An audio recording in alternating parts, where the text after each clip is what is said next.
On a spring morning in 39 CE, the Roman Senate received something they never expected, a formal dinner invitation from a horse, not a joke, not a metaphor, an actual horse named Incititus, who lived in a marble stable attended by 18 servants, ate oats mixed with gold flakes, and slept under blankets dyed imperial purple. The same senators who had conquered nations and governed provinces were being summoned to dine with an animal, and they would attend, because the alternative was death.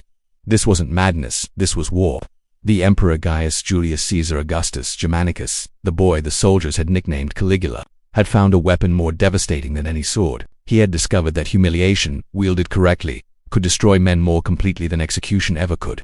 And the horse was just the beginning. Caligula wasn't born a monster. On August 31st, 12 CE, he entered the world as the son of Germanicus, Rome's most beloved general, a man so adored that crowds wept with joy just to glimpse him in the streets. His mother, Agrippina the elder, carried the blood of Augustus himself. Little Gaius grew up in military camps, running between tents in a miniature uniform, complete with tiny soldiers' boots collegated. They gave him his nickname. The soldiers loved him. Rome loved his family. For 7 perfect years, the boy existed in a world where love and power seemed eternal. Then his father died in Syria in 19 CE, and the world revealed its true face. Germanicus's death was almost certainly murder.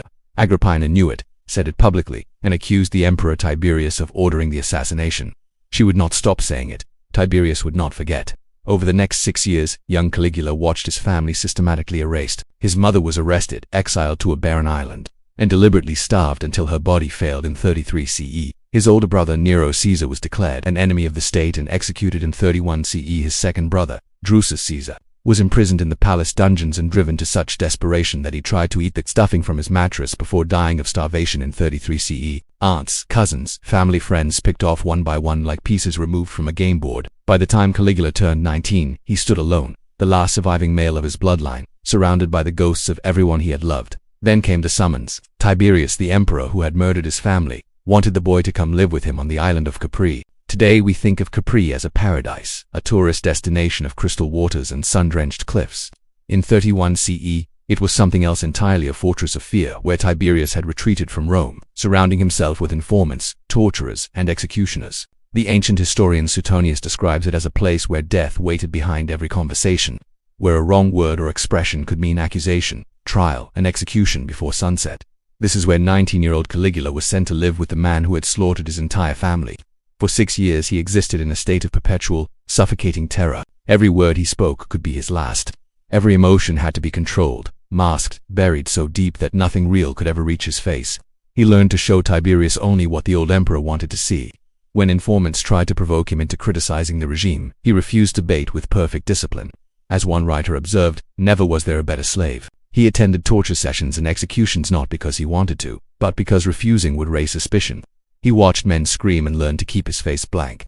He watched bodies broken and learned to show nothing. He survived by becoming a perfect performer, a young man with no authentic self, only masks upon masks upon masks. And somewhere beneath those masks, something was changing. Something dark taking root in the place where his family's love used to live.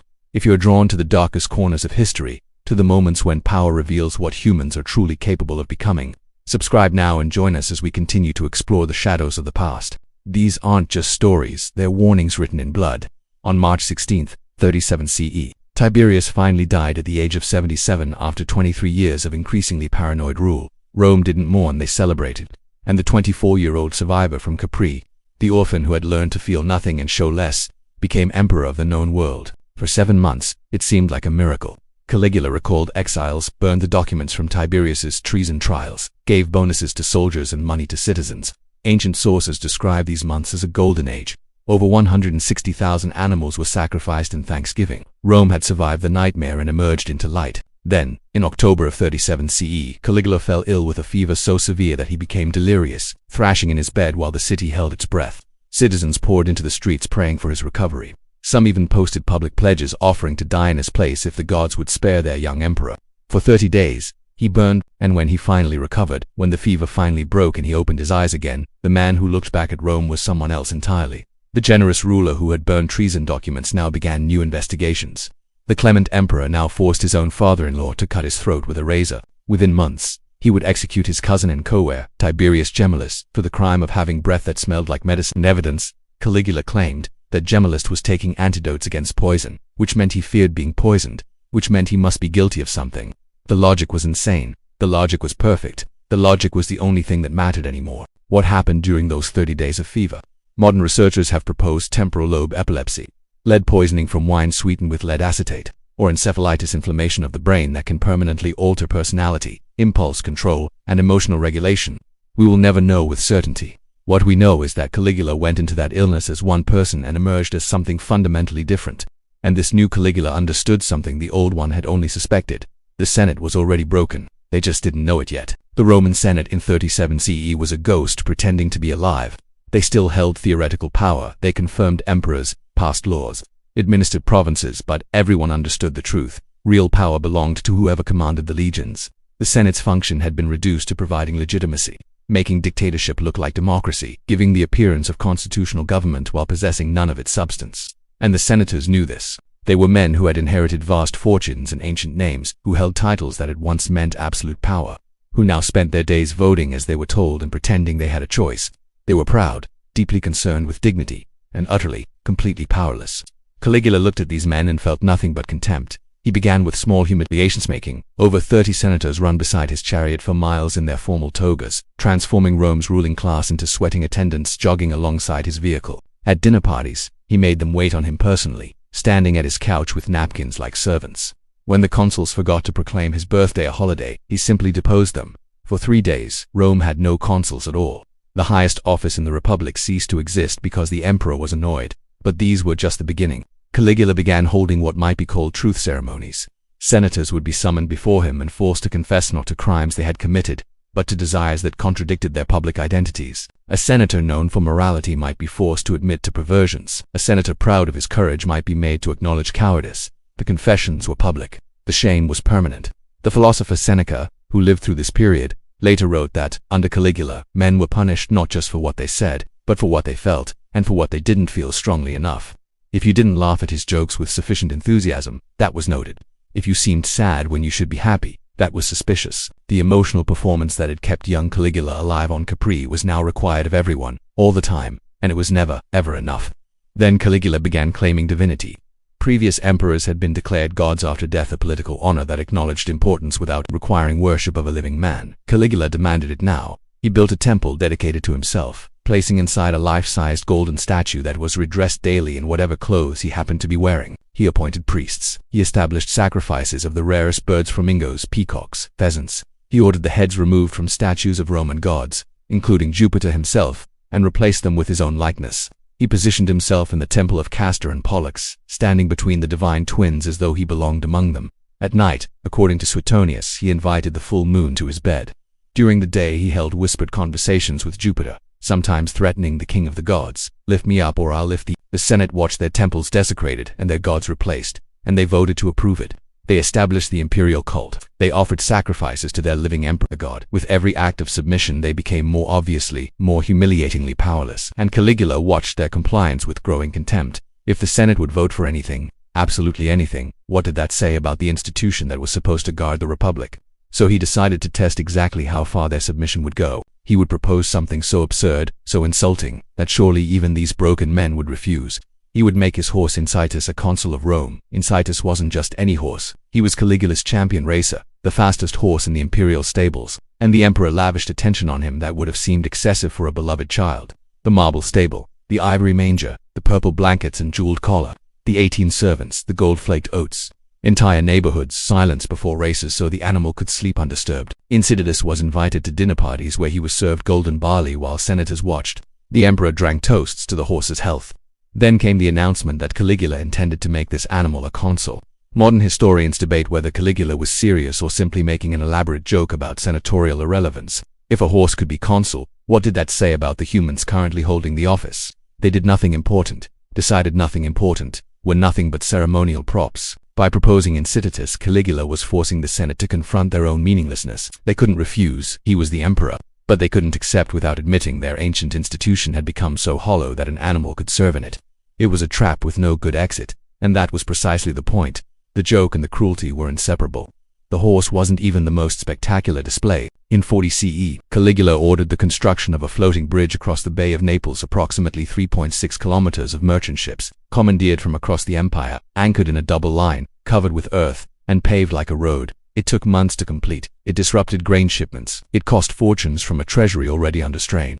And when it was finished, Caligula used it for exactly 2 days. On the first day, he rode across on a white horse wearing military honors and the breastplate stolen from Alexander the Great's tomb. On the second day, he drove across in a chariot with the entire Praetorian Guard. Then he abandoned it. The ships were released. The structure was dismantled. The entire massive project had served no practical purpose whatsoever. Why build it? Years earlier, an astrologer had told Tiberius that Caligula had no more chance of becoming emperor than of riding across the Bay of Baiae on horseback. The prophecy said it was impossible. So Caligula built a bridge and rode across. He bent the physical world to prove an astrologer wrong, to demonstrate that for a Roman emperor, there was no such thing as impossible. The absurdity was the point. He wanted Rome to see that an emperor could spend millions building a bridge to nowhere, ride across it twice, tear it down, and there was nothing anyone could do about it. That was always the message. But beneath the bizarre spectacles lay something darker than eccentricity. Caligula developed what Suetonius calls a signature execution order: strike so that he may feel that he is dying. No quick deaths, multiple shallow cuts, prolonged suffering. The goal wasn't just death but the experience of dying. He branded nobles with hot irons before other punishments. He sawed bodies apart while victims were still alive. He caged high-ranking men on all fours like animals. He removed tongues from prisoners who protested innocence, then returned them to the arena to be killed by beasts. When one gladiatorial game required condemned prisoners but he couldn't afford cattle to feed them too, Caligula walked through the prison personally and simply pointed from bald head to bald head, selecting every man whose head was visible between 2 bald prisoners. The selection was random. The victims had no idea why they were chosen. That randomness was part of the terror. On January 24, 41 CE, after 3 years and 10 months of rule, Caligula was assassinated by members of the Praetorian Guard in an underground passage of the palace. They stabbed him 30 times. His wife was killed immediately after. His infant daughter's head was smashed against a wall. The Senate, upon hearing the news, initially tried to restore the Republic. They failed within hours. The Praetorian Guard found Caligula's uncle Claudius hiding behind a curtain and declared him emperor instead. The system continued. Nothing changed except the face wearing the crown. History remembers Caligula as mad, and perhaps he was. But his madness had a logic to it, a terrible clarity. He had learned on Capri that survival required perfect performance, that showing weakness meant death, that the only way to live was to become something other than human. Then he became emperor and discovered that the men who ruled Rome, the guardians of the Republic, the so-called best men of their generation, would approve anything, worship anyone, debase themselves in any way required to survive. They were just like him, performers wearing masks, pretending to be something they weren't. The only difference was that they still believed their masks meant something. Caligula simply forced them to see the truth. The Republic was dead, dignity was an illusion, and power was the only thing that had ever mattered. The horse was never the point. The horse was just the moment when the mask slipped and everyone saw what lay beneath. And what lay beneath was nothing at all, just fear, and blood, and the endless hollow echo of a Senate voting yes, yes, yes to their own extinction. The boy who wore little soldier-s boots and was loved by legions died somewhere on Capri between 31 and 37 CE. What emerged in his place understood that cruelty was simply honesty, that humiliation was just truth-telling, that the only real crime was pretending the world was anything other than what it was. A place where power devoured everything and the weak called their devouring justice. Rome created Caligula long before Caligula created his horrors. They just didn't recognize their own reflection until it was too late. What do you think? Was Caligula truly insane, or was he the only one in Rome willing to see the truth? Leave your thoughts in the comments below. Sometimes the most terrifying monsters are the ones we create ourselves.